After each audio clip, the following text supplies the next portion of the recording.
Welcome to Mercurius Being. I am Amy Jensen here with your astro update for the Libra new moon solar eclipse, which will be exact on October 14th, this Saturday at 12:55 p.m. Central Time in the U.S. And here is the chart. And as always, depending on where you are, it's going to be a little different, but this is the chart. We have the sun and the moon meeting up here in Libra with Mercury in Libra, Mars moving into Scorpio. We have Venus in Virgo. So this is all happening in one part of the heavens. And then we have some action opposing and squaring it from the outer planets. From Pluto, which has just gone direct on the 10th, and Uranus in conjunct from Uranus. So we have some big, heavy transformational energies as well in this, in the ball game. Here we go, the October playoffs of planets. Okay, so just first off, I want to touch in about Pluto going direct. So Pluto is going direct on the 10th, and it went retrograde on May 1st. At 0 degrees Aquarius 22 minutes. And if you recall, it went into Aquarius in March, I believe it was March 23rd of 2023, and then backed out on June 12th into Capricorn. So it's been in retrograde since May, backed out into Capricorn. It's direct again now on the 10th, and it will dip back into Aquarius January 21st, 2024. Then it will dip back into Capricorn a year from now, September 4th. And then it will be back in Aquarius November 20th of 2024 for the next 20 years until March of 2043. So when I was just imagining this energy, I had this thought of like big. So Pluto rules masses of people. It rules mass consciousness. It rules mass transformation and transmutation. And I kind of got this image of like a bellows or like exaggeratedly large gears moving, kind of like really huge. The image I got is like huge gears that move the stream of things kind of from one course into another. And I got the image of the Hoover Dam, but really that's just blocking up energy. And right now it's not the greatest image because it's so dry out there, but like the force that would be needed, the size of mechanism that would be needed to change the course of a large flow of mass consciousness, if that makes sense. Kind of so switching like a dam and lock system, just changing a massive current of energy from one flow to another. So you can go back and check out my Pluto and Aquarius video for more information about the energy specifically. But we're just shifting from this foundational. So in our bodies, Capricorn and Aquarius are in the root chakra. So we're changing from cardinal earth, Pluto moving from cardinal earth to fixed air of Aquarius.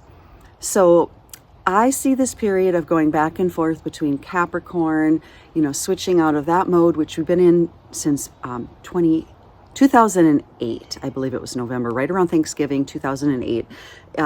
Pluto went into Capricorn. So we're moving from that. And so we've been restructuring on a collective level, organizations, corporations, big institutions. And we're switching into this kind of mass collective energy. So in our bodies, what we can do about this is move into the foundational energy of your own body, of your own structures, and moving into Aquarius, which is the water bearer, but it's really the pranic water or the life force or chi of the universe. And so being able to switch the energetics over this next, year, a little year plus, really allowing ourselves to get into that foundational energy within our bodies to hold the energy of Aquarius when the collective gears are shifted into Aquarius. So individually, we'll be ready, online, on board, ready to partake in that in a way that we choose, in a way that we've already kind of calibrated ourselves through this period of time working, and I'll get into the Libra part here, and rebalancing. So as we're ready, we're online, individually hooked into our own operating system to go with the flow and not being like swept by the current and by the flow. And so if you look back to 2008, and all the banking crisis and everything that happened, and many people, I won't go into all of that because I can't really speak to all of that,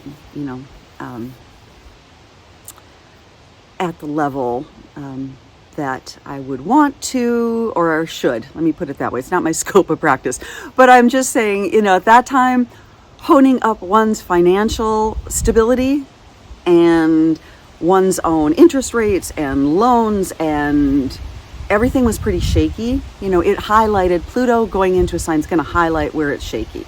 Everything that didn't work was super exposed. The banking industry that was super exposed, the subprime mortgages, all of that. And as I said, that's not my scope of practice, but you guys know, you lived through it. So what we're doing then when Pluto moves fully into Aquarius, it's also going to be shaking all of that up, except in the sign of Aquarius, collective movements and organizations and like I said, energy and life force and body electrics, technology, computers, all of that. Like I said, I won't go back into that, but using that as kind of a backdrop, as we have this solar eclipse, Libra new moon, and Pluto squaring this, thus this little Pluto intro, and then Uranus, which rules Aquarius, giving an inconjunct to this lunation. So using this, I thought, is kind of like a first shot, kind of a flashpoint of what's out of balance, what needs to be reviewed, upgraded. We're prepping for an upshift. We're recalibrating. Get your teams. The teams are preparing for onboarding. And the team within us, our body structure, the cellular makeup of ourselves, and the circuitry being rerouted, reestablished, okay? So along with Pluto being on this cusp of change into Aquarius, Taurus won't be there until 2025, but on the cusp of moving into Gemini, where it will be for 8 years. And interestingly, the last time Uranus was in Gemini was 1941 to 1949. And so, this is way out there, but just thinking about what happened during that time, and Uranus being very explosive, and being a Gemini, an air sign. So anyway, we'll talk more about that when that comes up a little closer. But there's a lot of big energies of transformation, a lot to do with air coming up, even though Uranus is still in Taurus, Pluto going back and forth between Capricorn and Aquarius. But I'm asking you, just feel into it for yourself.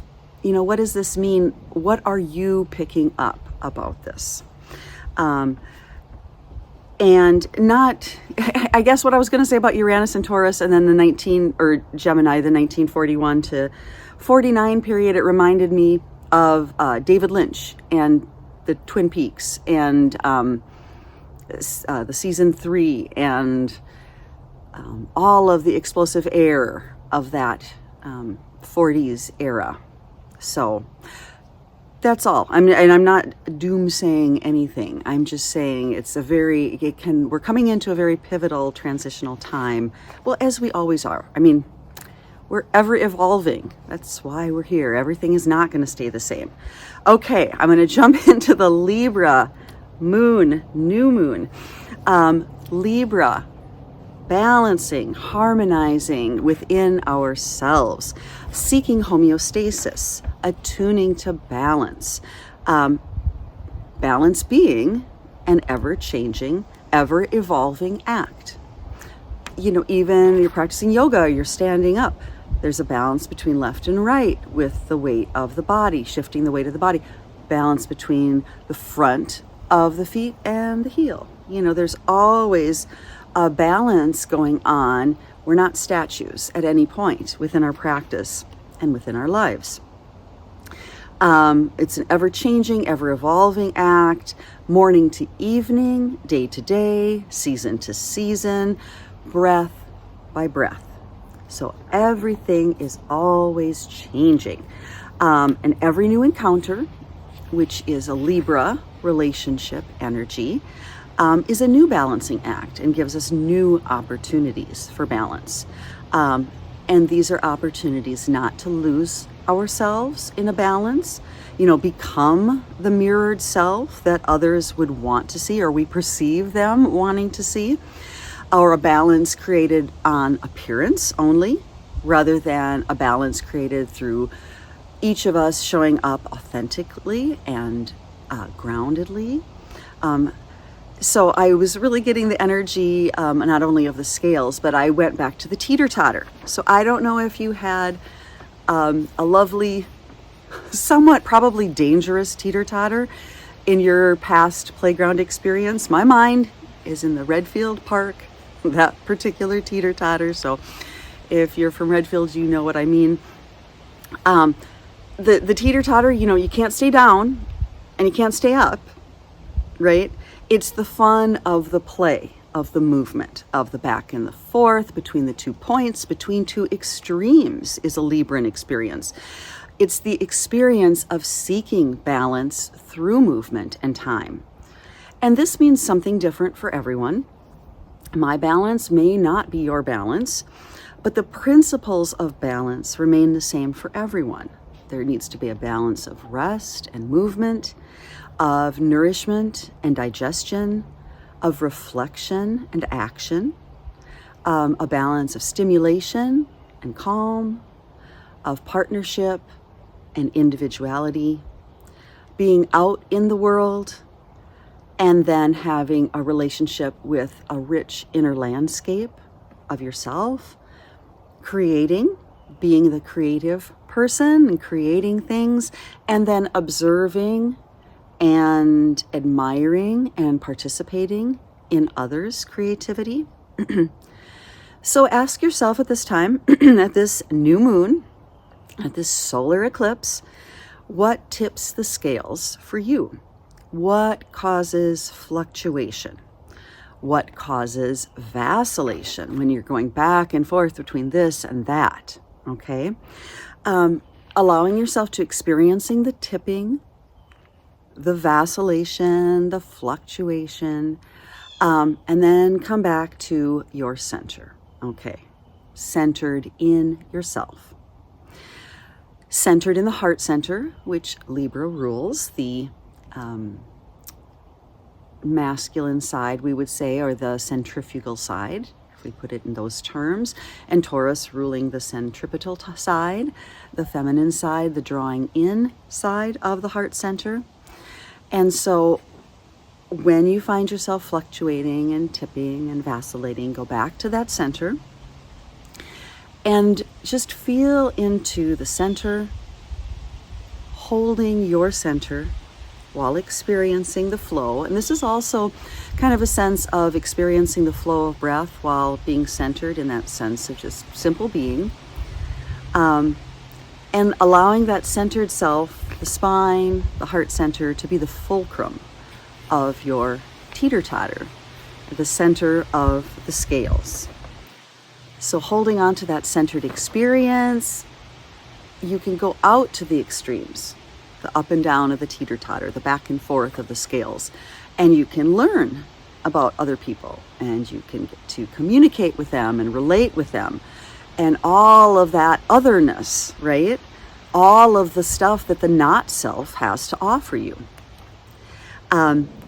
So all of that stuff coming in, it's kind of like, wow, I didn't know it was out there. I didn't know that was someone else's experience.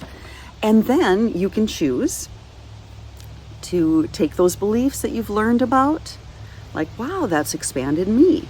I didn't know about that belief. I didn't know about that emotion or that thought form.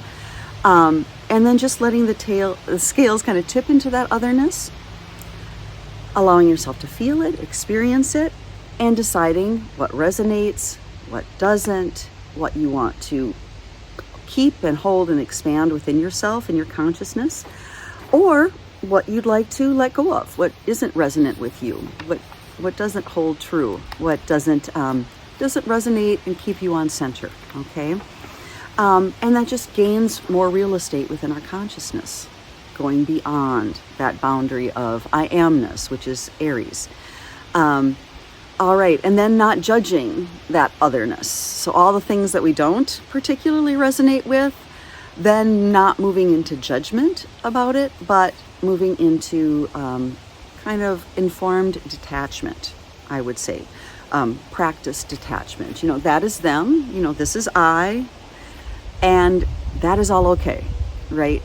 It is just fullness. All is fullness. That is fullness. This is fullness. This is fullness. Everything is fullness. From fullness comes fullness. And when fullness is removed from fullness, only fullness and wholeness remain. That's the dance, okay? So it's a Libra solar eclipse. It's a ring of fire. And there'll be a lunar eclipse in a couple of weeks at 5 degrees Taurus, full moon, as the sun moves into Scorpio. And this Aries Libra eclipse pattern began on April 19th, Central Standard Time, at 29 degrees Aries, 50 minutes. So just kind of a grasp at that last degree of Aries. So that was the first eclipse in this Libra Aries pattern that will be around for the next year and a half. So Aries is all about individuality and boundaries and courage and self-confidence and strength in self. As Noel Till would say, that Aries need to be numero uno. I'll have to refresh my Noel Till, but in his deep, resonant, kind of scary voice. But there is that about Aries. They want to be number one. They want to be first across the finish line. And then the polarity of that is the Libra. Oh, wow, now I have to balance me with someone else, right?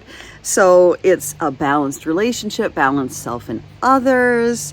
So an eclipse happened about almost 19 years ago, 2004, near this degree. Okay, so you can look back to October 14th, 2004, if that rings a bell for anything in your life. If you want to go back a little further, October 12th, 1996, and October 12th, 1977 were all similar degrees. So besides this being an eclipse, it is a new moon. So it's a new time for new beginnings, starting new things, setting intentions. What the new moon promises, the full moon fulfills. So reevaluating relationships. All of the rebalancing I've talked about, and the balancing and the learning. Also aesthetics, feng shui, rebalancing your surroundings, beautifying your surroundings, maybe creating a more harmonious living space, reviewing your health and your beauty routine. So what serves you, bringing your outside aligned with your inside aligned with your outside projection, is clothes, colors, fragrances. What self are you putting out there? And then showing up again, how you really are, letting that flow out from within you, from the inside. And again, projecting who you really are, who that authentic self is, and then experiencing the relationship with others, experiencing the reaction from others. And as I talked about, we have the Pluto in Capricorn squaring this lunation. We have Uranus in Taurus with an inconjunct. And again, this is just this transformational, not just, but kind of, right?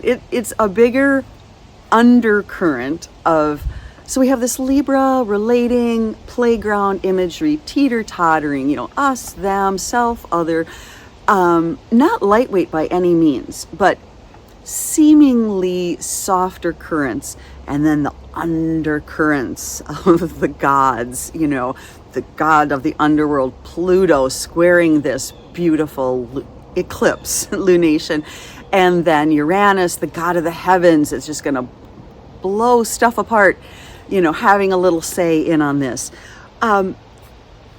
But using that energy, number one, don't be surprised. Like, don't be so attached to what you have relationally and individually that it can't survive a little upheaval, right? Upheaval, no one likes it. It's always a lot of work. I'm just thinking of like cleanup whenever anything happens around the house or within our lives when things get super messy.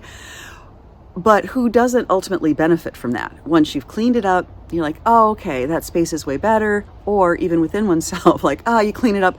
Okay, the space in here is much better. The space in here is much better. But this is a lot of foundational earth energy with Taurus and Capricorn. So like, do the groundwork, okay? So the heart, Uranus, individual, unique. In Taurus, be yourself, be your unique self. And then with Pluto going direct, the mode of operation for the next 20 years in an air sign. This Libra new moon solar eclipse is a harbinger. Okay, it's an intention setting flashpoint of the changes that you want to implement in your own life, in your own heart. Your reality, you're relating to, you're negotiating with the others in your life while being true to yourself, while singing your heart song and holding your resonance. So harmonizing, finding those harmonies in relationships, letting the dissonances resolve into harmonies, or having fun with that dissonance, having fun. And I know I've said this before, like with that seventh, like that just wants to like go up to the octave. Finding the right playground and finding the right playground mates with which you share that teeter-totter, okay? Not the kid, who's going to drop you. And think about that with the root chakra, right? I can still remember the shock of that. It's horrible. You don't want to be dropped to the ground. And you also don't want to be left precariously at the top of the teeter-totter, and how unstable that felt and how far up you felt, right? So finding someone with whom to play and to balance. Okay. All right. So negotiating with yourself and others to find balance. People with whom you can experience the highs of the teeter-totter and the lows. People who won't leave you hanging. And also, most importantly, learning the lesson of never leaving yourself hanging. Be here in your heart and seek the balance that you know that you need. Everything else will resolve into harmony. Thank you very much for joining me for this lunation, and thank you for liking and subscribing the channel, and please keep leaving comments. I'm not always the best at getting back right away, but I appreciate it, and I will get back to you, and you have a wonderful Libra solar eclipse. Namaste.